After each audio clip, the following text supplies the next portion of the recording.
Dr. Isa Pantami, Minister of Communications and Digital Economy, says the Nigerian Data Protection Regulation (NDPR) has created 2,686 jobs for data protection officers and generated more than 2 billion naira in the first year of implementation.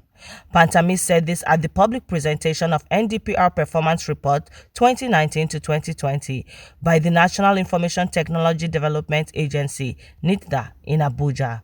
Within 21 months, a lot has been achieved in the implementation of this subsidiary legislation, Nigerian Data Protection Regulation, within only 21 months. Most importantly, I have the privilege of going through the report, however superficially, and I discovered that 2,686 jobs have been created directly from the legislation within 21 months. And these are direct jobs through the data protection compliance organizations. This is highly commendable. At least 200 billion naira has been earned within that period in the process of compliance and many more.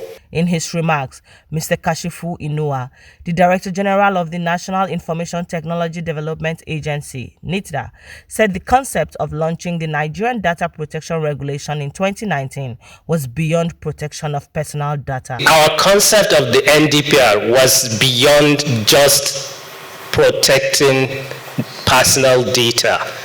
We looked at leveraging our potentials of digital economy in line with President Muhammadu Buhari GCFR initiative on economic diversification. We came up with a regulation that can protect our personal data as well as create an industry on how to harness data. Because as we know, data fuels digital economy. We moved to the Data Protection Commission, the new agency. We're hoping that the new regulator would pay more emphasis on enforcement and leave operationalization of data protection among us with DPCOs to owning our skills and develop that area.